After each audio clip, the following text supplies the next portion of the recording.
In the last few weeks, more and more prominent crypto YouTubers keep getting deleted from the platform. This has led people to search for alternatives where their content won't be taken down. Tone Vays said in a tweet yesterday, decentralized video hosting does not exist. But is this true? LBRY is not a new platform. In 2017, I helped produce a segment for the Stossel Show where we looked at what they were doing because users were indeed putting content on there precisely because there was no way to take it down. LBRY, spelled funny. Thank goodness for the internet and people like Kauffman, someone willing to spend his own money to keep information free.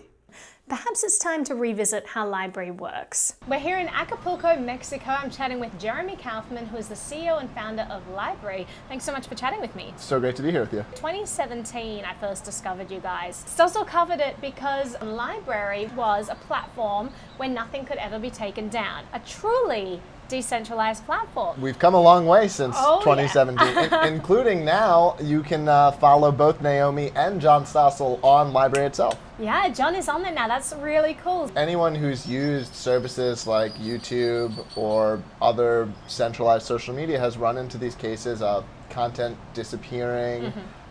Creators are subject to algorithms that can change without warning. They're not told how they work.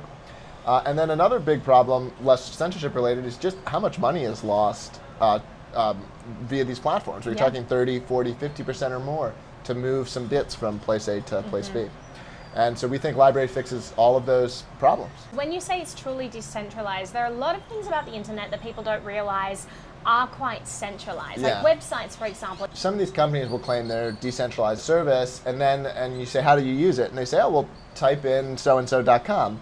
It's like, well, but you said it was decentralized, right? Like, you know, if a service is saying it's decentralized, look, is there really a peer-to-peer app? And if there's not, the truth is it's not decentralized, or at least it's not decentralized yet. Because if they have centralized websites, then, you know, it's not people hosting it on individual computers. It means it's a single server that is relaying all this information. Exactly. You've built an app. LBRY Desktop and our mobile apps, which are these peer-to-peer decentralized apps where you can watch, discover, follow, comment, all of these things in a way that's not dependent on us as a company. You can follow creators, you can follow tags, you can perform searches, you can see what's trending, but all this is done in a really decentralized way. Our clients are very popular right now, but because everything is open, there are some alternative clients already, and we're only going to see more of those. So walk me through what that means. It's so decentralized that you have this underlying protocol, but different people can build their own user interface on top of that. Yeah, that's the beauty of this Web 3.0 world, and we had some properties of this before this. Again, think if like Facebook, instead of the information being owned by Facebook, if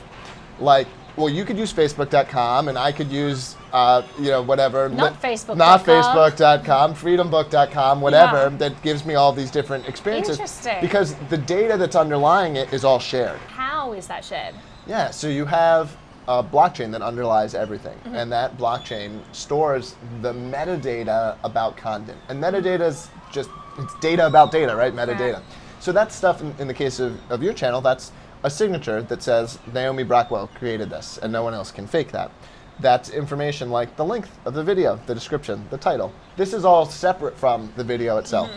So all that metadata goes to the LBRY blockchain so that other people can search it and discover it. And included in that metadata is a pointer to a peer-to-peer network. Think BitTorrent. People who are running LBRY clients are connected in a peer-to-peer network, and what they watch and download is then going to be shared with other users. That's awesome. So different people are hosting different content, and that all kind of gets shared. That's right. You can also use a web version, but keep in mind it's slightly different. Yeah, LBRY.tv is a very similar experience to the desktop app, but it is a website that's communicating with our servers. But it's a great way to use it, right? It's like Coinbase. You can use LBRY.tv, which is like Coinbase, very user-friendly, very easy to get running with. But quite centralized. But a little centralized. Still more decentralized than, say, a YouTube, because you still get your keys and stuff, and you can get out, and there's still some big differences. LBRY.tv could turn evil. If LBRY gets bought or other things, LBRY.tv could turn evil. But the protocol is safe, the peer-to-peer stuff, it's all safe. The goal is to build this stuff so you don't have to trust that the company entirely. And I think we have absolutely done that. It's peer-to-peer, all of the code is open source. What LBRY was doing right off the bat It was so ambitious. You guys were just like, no compromises. We want this to be truly decentralized, because there are lots of platforms out there that say we're not going to censor your content, as far as the law doesn't force our hand. And that's all great, but you're relying on the principles of the founders and the CEO and all that. And you guys right off the bat said, no, we're going to aim higher, and this is going to be super hard, but we're going to figure it out. And over the years, it's incredible how far you guys have come and how much easier the user experience has become. Yeah, well, yes, thank you. I care a lot about the product. Is it friendly to use? Is it nice to use? Can people understand how to use it? It's never user-friendly enough. And I'm looking at analytics for this stuff all the time. We're performing experiments. I mean, we must be on iteration 30 plus of the way the homepage is laid out, because you're continually saying, does this work better for people? And I think that's a big thing that crypto gets wrong, or can get wrong as a failure mode, is you've got technical people building things for other technical people. A lot of people who use LBRY, it's their first experience using crypto. Right. We have people who use LBRY who are probably like, oh, LBRY uses a blockchain? Like, they don't know. It just works, and that's big to me, having software just work. As a content creator, I'm always super scared of building up, putting so much effort into building up a community, and then just one day it's YouTube saying, nope, we're going to delete your channel. It's happened to so many of my friends. I think last month, thousands of people just got deleted, and then they said a day later, oh, whoops, that was a mistake, and put some of them back. But they had that ability, and that should worry a lot of people, that they're investing so much time and energy into building up a channel that could just disappear one day. And so for me, it's about hedging and making sure that all my content is safe. If my YouTube channel disappears, everything is still on LBRY.com. But the other side of things is monetization, which is a huge thing, because a lot of people, first of all, they have to meet certain thresholds in order to monetize on YouTube. And if different pages are being downvoted and they don't get visibility, how are they meant to meet any thresholds? LBRY for me personally has been very successful. I've earned over $1,000 on LBRY just from people watching my content. Explain how the monetization process works for content creators. Sure. So I'll start with, if you're a YouTube creator specifically, we offer some great rewards for coming over to LBRY. One click, copy everything over, and copy everything over on an ongoing basis. Oh yeah, so I have all of my content mirrored. I don't upload a single thing onto LBRY. I have literally an automated process where you click it and I just upload to YouTube and it gets repopulated. That's right. So if you're watching Naomi on YouTube, you can now watch that content on LBRY. Probably about an hour behind. We're working on getting that. We're actually going to be working on so you can publish to LBRY first and then go to YouTube. That's cool. So that's coming. That's coming this year. Separate from the monetization is you've got the keys, so that controls with you. There's no ability for us to mess with your channel.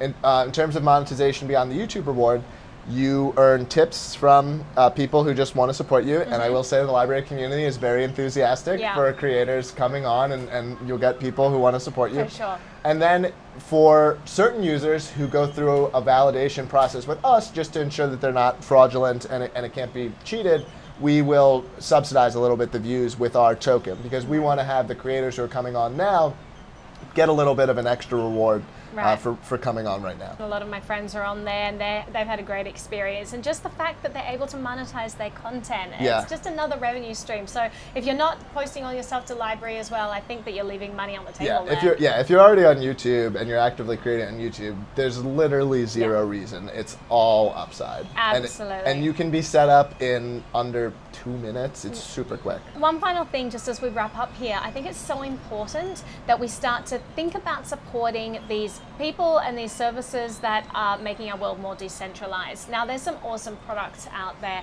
and we're always complaining about centralized control, whether it's in the hands of a totalitarian government or whether it's just in the hands of a company that's taking our data and we don't like it. But we keep feeding that company and we keep not supporting the rivals. So I really implore everyone to check out these decentralized services, give them your support. Without that market signal from people like you who are signing up, without them being told, like, yes, people want this product, they can't keep developing this stuff. So give your support to them, give them a big thumbs up, because I think they're doing tremendous work, and LBRY in particular, fantastic work. So Jeremy, thank you so much for chatting with me. Thank you. It was great to talk to you, Naomi. If you'd like to see the extended version of this interview, or if you'd like to become a member of NBTV, head over to naomibrockwell.com/memberships. notes. And if you found this video interesting or useful, then don't forget to like, share, and subscribe. If you guys wanted to watch this video on LBRY, I've added a link to my LBRY page in the video description below. Thank you so much for watching.